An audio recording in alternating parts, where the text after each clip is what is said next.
Hi friends, it's me Priya Hariprasad. Once again, welcome back. Welcome to the world of economics.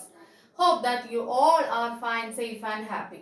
ഇന്ന് ഞാൻ ഇവിടെ explain ചെയ്യാൻ പോകുന്നത് +2 macro എക്കണോമിക്സിലെ 6th lesson open economy and macro economics അതിന്റെ part 1 വീഡിയോയാണ്. Okay, അപ്പോൾ +2 ഒരു പ്ലേലിസ്റ്റിൽ ഞാൻ ക്രിയേറ്റ് ചെയ്തിട്ടുണ്ട് പ്ലേലിസ്റ്റ്. അതിനകത്ത് നിങ്ങൾക്ക് ആവശ്യമുള്ള ഒരുപാട് വീഡിയോസ് ഉണ്ട്. എല്ലാവരും കാണാനും നിങ്ങളുടെ ക്ലാസ്സിലുള്ള എല്ലാ സ്റ്റുഡൻസിനും ഷെയർ ചെയ്യാനും ശ്രമിക്കണം. Okay, then come, let's learn together. Let's begin the class. Okay. Once again, welcome back. Welcome to the world of economics. Welcome to my channel. ഇന്ന് നമ്മൾ ഇവിടെ ഡിസ്കസ് ചെയ്യാൻ പോകുന്നത് 3 കാര്യങ്ങളാണ്. Closed economy, open economy and international trade. Okay, എന്താണ് closed economy, എന്താണ് open economy, എന്താണ് international trade. അപ്പം ഈ മാക്രോ എക്കണോമിക്സിനകത്ത് വളരെ ഇമ്പോർട്ടന്റ് ആയിട്ടുള്ള കൺസെപ്റ്റ്സ് ആണ്. എല്ലാ ലെവൽ ഡിഗ്രി, PG, അതേപോലെ +2 ലെവൽ സ്റ്റുഡൻസിന് എല്ലാം യൂസ്ഫുൾ ആയിട്ടുള്ള ക്ലാസ് തന്നെയായിരിക്കും ഇത്. ഓക്കെ ദെൻ, അപ്പം എന്താണ് ഓപ്പൺ എക്കോണമി, എന്താണ് ക്ലോസ്ഡ് എക്കോണമി എന്ന് നമുക്ക് നോക്കാം. ഫസ്റ്റ് ഞാൻ ഇവിടെ എക്സ്പ്ലെയിൻ ചെയ്യാൻ പോകുന്നത് closed economy. An economy which has no economic relationship with the rest of the world or no trade relationship with the rest of the world, that is closed economy. എന്താണ് closed economy? ഒരു economy, ഒരു സമ്പദ് വ്യവസ്ഥ, അതിന് മറ്റ് രാജ്യങ്ങളുമായിട്ട് അല്ലെങ്കിൽ മറ്റ് സമ്പദ് വ്യവസ്ഥകളുമായിട്ട് എന്തില്ല, ട്രേഡ് റിലേഷൻഷിപ്പ് ഇല്ല, അല്ലെങ്കിൽ എക്കണോമിക് റിലേഷൻഷിപ്പ് ഇല്ല, സാമ്പത്തിക ബന്ധമില്ല. അങ്ങനെ മറ്റു രാജ്യങ്ങളുമായി സാമ്പത്തിക ബന്ധം പുലർത്താത്ത രാജ്യങ്ങളെ അല്ലെങ്കിൽ അങ്ങനെയുള്ള സമ്പദ് വ്യവസ്ഥയാണ് നമ്മൾ എന്ത് പറയുന്നത്, ക്ലോസ്ഡ് എക്കോണമി എന്ന് പറയുന്നത്. എന്താണ് ക്ലോസ്ഡ് എക്കോണമി എന്ന് പറയുന്നത്? an economy which has no economic relationship or no trade relationship with the rest of the world. മറ്റു രാജ്യങ്ങളുമായി ട്രേഡ് റിലേഷൻഷിപ്പോ അല്ലെങ്കിൽ എക്കണോമിക് റിലേഷൻഷിപ്പ്, സാമ്പത്തിക ബന്ധമോ പുലർത്താത്ത രാജ്യങ്ങളെയാണ് ക്ലോസ്ഡ് എക്കോണമി എന്ന് പറയുന്നത്. മനസ്സിലായോ? അങ്ങനെയുള്ള എക്കോണമി എന്ന് പറയുന്നത് സെൽഫ് സഫിഷ്യന്റ് ആയിരിക്കും, എന്ന് വെച്ചാൽ സ്വയം പര്യാപ്തരായിരിക്കും, എന്ന് വെച്ചാൽ അവർക്ക് ആരെയും ആശ്രയിക്കേണ്ട. മറ്റു രാജ്യങ്ങളുമായി ട്രേഡ് റിലേഷൻ എന്ന് പറഞ്ഞാൽ മറ്റു രാജ്യങ്ങളുടെ പ്രോഡക്ട്സിനെ ആശ്രയിക്കുന്നു എന്നും കൂടിയല്ലേ അർത്ഥം. അപ്പൊ അതുകൊണ്ട് ഇവര് സ്വയം പര്യാപ്തരായിരിക്കും, ഇവർക്ക് ആവശ്യമുള്ള പ്രോഡക്ട്സ് ഇവിടെ തന്നെ ഇവർ പ്രൊഡ്യൂസ് ചെയ്യുന്നുണ്ട്, സെൽഫ് സഫിഷ്യന്റ് ആണ്. പിന്നെ ഒരു കാര്യമുണ്ട്, ഈ ക്ലോസ്ഡ് എക്കോണമിക്ക് നമുക്ക് എക്സാമ്പിൾ പറയാൻ കഴിയില്ല, അത് അൺറിയലിസ്റ്റിക് ആയിട്ടുള്ള ഒരു ടേം ആണ്. ശരിക്കും പറഞ്ഞാൽ നമ്മുടെ ഈ വേൾഡില് അങ്ങനെ ഒരു രാജ്യമില്ല അല്ലെ. ഒരു രാജ്യവുമായിട്ട് എക്കണോമിക് റിലേഷൻഷിപ്പ് അല്ലെങ്കിൽ ട്രേഡ് റിലേഷൻഷിപ്പ് ഇല്ലാത്ത രാജ്യങ്ങൾ നമുക്ക് പറയാനായിട്ട് കഴിയില്ല.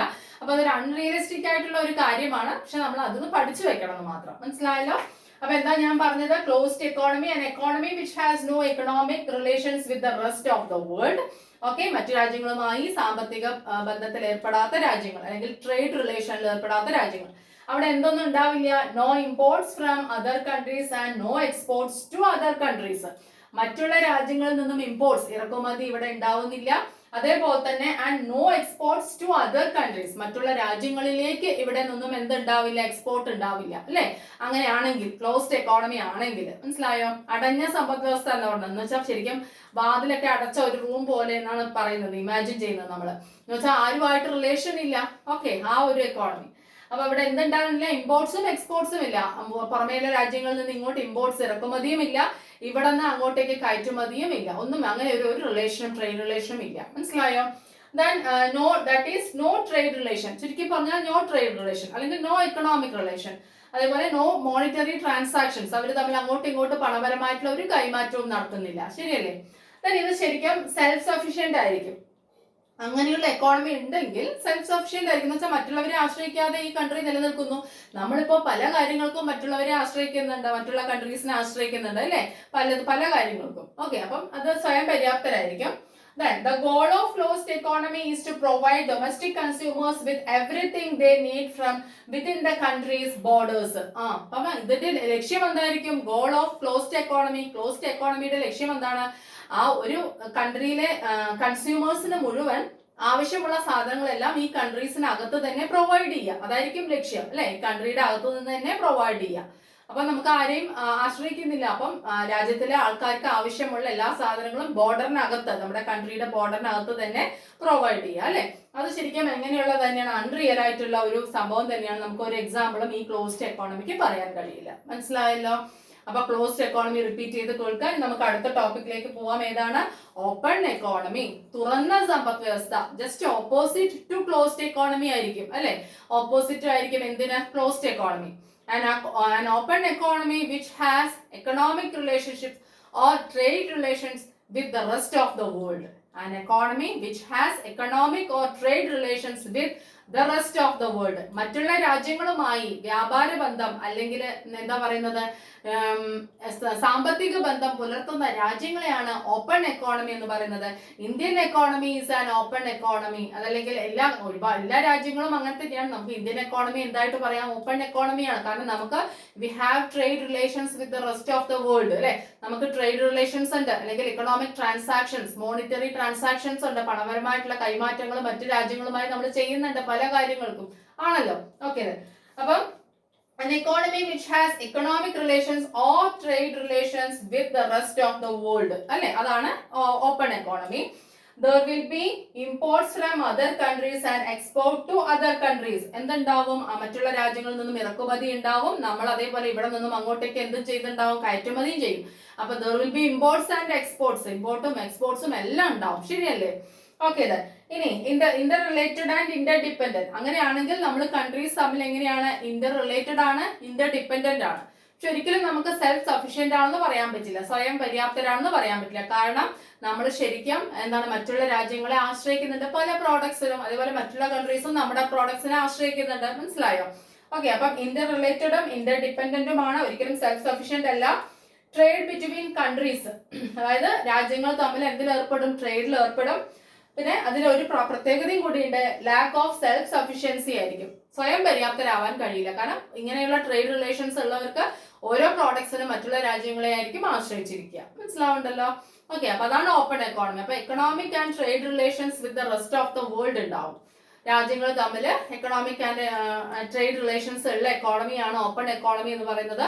Indian economy is an open economy. Self sufficiency ഉണ്ടാവുന്നില്ല, ഇമ്പോർട്ട്സും എക്സ്പോർട്ട്സും എല്ലാം ഉണ്ടാവും. ഓക്കെ, ഇനി നമുക്ക് എന്താണ് ഇന്റർനാഷണൽ ട്രേഡ് എന്ന് പഠിക്കാം. എന്താണ് international trade? Trade between two countries or trade with the rest of the world അല്ലെ. Trade relation with the rest of the world. രണ്ട് രാജ്യങ്ങൾ തമ്മിൽ അല്ലെങ്കിൽ കുറെ രാജ്യങ്ങൾ തമ്മിലുള്ള ട്രേഡ്, വ്യാപാര ബന്ധത്തിനെയാണ് നമ്മൾ എന്ത് പറയുക? International trade. രാജ്യങ്ങൾ തമ്മിലുള്ള വ്യാപാരം, അതാണ് ഇന്റർനാഷണൽ ട്രേഡ്, അന്താരാഷ്ട്ര വ്യാപാരം എന്ന് പറയുന്നത്. മനസ്സിലായല്ലോ? അപ്പം trade between two countries or different countries, കുറെ രാജ്യങ്ങൾ തമ്മിലുള്ള ട്രേഡ് അല്ലെങ്കിൽ രണ്ട് രാജ്യങ്ങൾ തമ്മിലുള്ള ട്രേഡിന് നമുക്ക് ഇന്റർനാഷണൽ ട്രേഡ് എന്ന് പറയാം. അപ്പൊ അതിനകത്ത് എക്സ്പോർട്ടും ഇമ്പോർട്ടും ഉണ്ടാവും അല്ലെ. എന്ന് വെച്ചാൽ നമ്മൾ രണ്ട് രാജ്യങ്ങൾ ഇന്റർനാഷണൽ ട്രേഡിൽ ഏർപ്പെടുകയാണെങ്കിൽ ഒരു രാജ്യത്തിലെ പ്രോഡക്റ്റ് അങ്ങോട്ട് പോകും, ആ രാജ്യത്തിലെ പ്രോഡക്റ്റ് ഇങ്ങോട്ട് വരും. അങ്ങനെ എക്സ്പോർട്ടും ഇമ്പോർട്ടും എല്ലാ തരത്തിലുള്ള റിലേഷനും ഉണ്ടാവും. അതാണ് ഇന്റർനാഷണൽ ട്രേഡ് എന്ന് പറയുന്നത്. ഈ ഇന്റർനാഷണൽ ട്രേഡിന് ലിങ്കേജസ് ഉണ്ട്. എന്തൊക്കെയാണെന്ന് നോക്കിക്കോളൂ. പ്രോഡക്റ്റ് മാർക്കറ്റ് ലിങ്കേജ് എന്ന് വെച്ചാൽ നമുക്ക് പ്രോഡക്ട്സ് എന്താണ്? ഏത് പ്രോഡക്റ്റ് വേണമെങ്കിൽ നമുക്ക് തിരഞ്ഞെടുക്കാം. ഫോറിൻ പ്രോഡക്റ്റും ഇവിടെയുള്ള പ്രോഡക്റ്റ് നമുക്ക് തിരഞ്ഞെടുക്കാം അല്ലേ. ഇന്റർനാഷണൽ ട്രേഡ് ഉള്ളതുകൊണ്ട് we can choose products from home country and foreign country also. ശരിയല്ലേ? നമുക്കിപ്പോ എന്തൊക്കെ അവൈലബിൾ ആണ്? നമ്മുടെ ഇവിടെ പ്രൊഡ്യൂസ് ചെയ്യുന്നത് കൂടാതെ വിദേശത്ത് നിന്നും അവൈലബിൾ ആണ്. എന്തുകൊണ്ടാണ്? ഇന്റർനാഷണൽ ട്രേഡ് ഉള്ളത് കൊണ്ട്, നമ്മൾ തമ്മിൽ ഏർപ്പെടുന്നത് കൊണ്ട്, ട്രേഡിൽ ഏർപ്പെടുന്നത് കൊണ്ട്. ശരിയല്ലേ? അപ്പൊ അതാണ് പറയുന്നത് product market linkage. Through product market linkage consumers can enjoy home products and foreign products. ശരിയല്ലേ? കൺസ്യൂമേഴ്സിന് ഇവിടുത്തെ പ്രോഡക്റ്റും വിദേശത്തെ പ്രോഡക്ട്സും രണ്ടും എൻഗേജ് ചെയ്യാൻ കഴിയുന്നുണ്ട്. ഓക്കെ, ഇനി അടുത്തത് financial market linkage. Financial market linkage എന്ന് പറഞ്ഞാൽ ഫിനാൻസിന്റെ കാര്യത്തിൽ ക്യാപിറ്റൽ, നമുക്ക് ഇവിടത്തെ ക്യാപിറ്റൽ ഫോറിൻ വിദേശത്ത് നിക്ഷേപിക്കാം അല്ലെ. അതേപോലെ അവിടത്തെ ക്യാപിറ്റൽ ഇവിടെ നിക്ഷേപിക്കാം. കുറെ നമ്മൾ ഇവിടെ ഉള്ളവർ വിദേശത്ത് പോയി നിക്ഷേപിക്കുന്നുണ്ട് അല്ലെ, അവർ ഇവിടെ വന്ന് നിക്ഷേപിക്കുന്നുണ്ട്. അപ്പൊ അതാണ് എന്തെന്ന് പറയുന്നത്. അപ്പൊ നമുക്ക് സെലക്ട് ചെയ്യാം. അപ്പൊ ഇൻവെസ്റ്റ്മെന്റിലും നമുക്ക് വി ക്യാൻ എന്താ പറയാ മേക്ക് ചോയ്സസ്. നമുക്ക് ചോയ്സസ് ഉണ്ടാക്കാൻ പറ്റും അല്ലെ. എന്ന് വെച്ചാൽ നമുക്ക് ഇവിടെ നിക്ഷേപിക്കണോ വിദേശത്ത് നിക്ഷേപിക്കണോ, നമുക്ക് ഓപ്ഷൻ ഉണ്ട്. എന്താ കാരണം? നമുക്ക് ട്രേഡ് റിലേഷൻ ഉള്ളത് കൊണ്ട്. മനസ്സിലായോ? അതാണ് ഫിനാൻഷ്യൽ മാർക്കറ്റ് ലിങ്കേജ് എന്ന് പറയുന്നത്. ഫിനാൻഷ്യൽ മാർക്കറ്റ് എന്ന് പറഞ്ഞാൽ capital market related to investment. എവിടെ വേണമെങ്കിലും ആർക്ക് വേണമെങ്കിലും ഇൻവെസ്റ്റ് ചെയ്യാം. നമുക്ക് ഇവിടെയും ചെയ്യാം വിദേശത്തും ചെയ്യാം. അതുപോലെ അവർക്ക് അവിടെയും ചെയ്യാം ഇവിടെയും ചെയ്യാം. മനസ്സിലാവുണ്ടല്ലോ? Okay, next one factor market linkage. എന്താണ് ഫാക്ടർ മാർക്കറ്റ് ലിങ്കേജ്? അത് ഈ ഫാക്ടേഴ്സ് ഓഫ് പ്രൊഡക്ഷൻ, ലേബർ ഒക്കെ. ഇപ്പൊ തൊഴിലാളികൾക്ക് നമുക്ക് ഇവിടെ വേണമെങ്കിൽ ജോലി ചെയ്യാം, വിദേശത്ത് വേണമെങ്കിൽ ജോലി ചെയ്യാം, ചാൻസ് കിട്ടിയാൽ. ശരിയല്ലേ?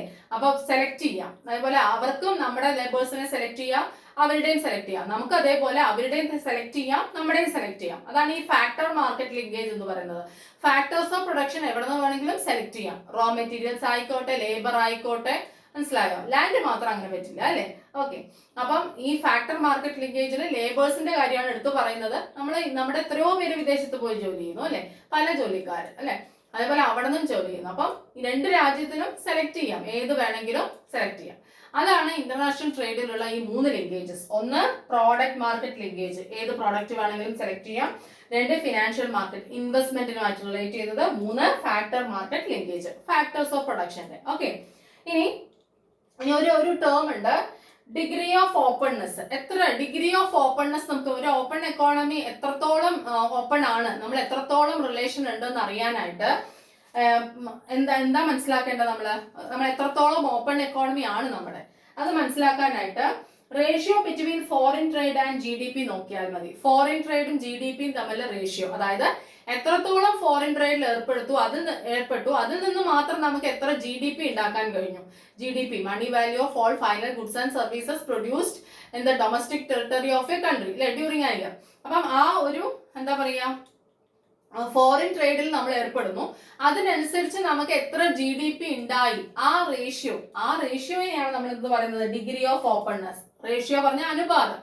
ഓക്കെ. അപ്പം ഈ ആരൊക്കെ തമ്മിലുള്ള റേഷ്യോ ആണ്, അനുപാതമാണ്? ഫോറിൻ ട്രേഡും GDPയിലുള്ള ഗ്രോത്തും, അതായത് വിദേശ വ്യാപാരവും GDPയിലുള്ള വളർച്ചാ നിരക്കും, ഇത് രണ്ടിന്റെയും അനുപാതമാണ് എന്തെന്ന് പറയുന്നത്, ഈ ഡിഗ്രി ഓഫ് ഓപ്പൺനെസ് എന്ന് പറയുന്നത്. ആ ഒരു ടേമും കൂടെ നിങ്ങൾക്ക് പഠിക്കണം. മനസ്സിലായല്ലോ? Okay. Ratio between foreign trade and GDP, that is degree of openness. അത് നോക്കിക്കഴിയുമ്പോൾ നമുക്ക് മനസ്സിലാവും നമ്മൾ എത്രത്തോളം ട്രേഡിൽ ഏർപ്പെടുന്നുണ്ട്, എത്രത്തോളം ഓപ്പൺ എക്കോണമി ആണ് നമ്മുടേത് എന്ന് നമുക്കത് മനസ്സിലാക്കാനായിട്ട് കഴിയും. Okay.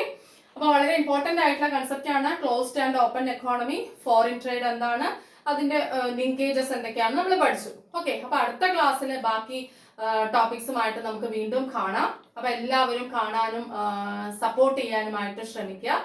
Okay, then thank you, thanks a lot, take care, bye. അപ്പൊ +2 എക്കണോമിക്സിന്റെ ഇത് പാർട്ട് 1 വീഡിയോ ആണ്. മാക്രോ എക്കണോമിക്സിന്റെ പാർട്ട് 2 വീഡിയോ ഇതിന് ജസ്റ്റ് തൊട്ട് പുറകെ തന്നെ വരുന്നതായിരിക്കും. Please watch that video also. Okay, thank you, thanks a lot, take care, bye.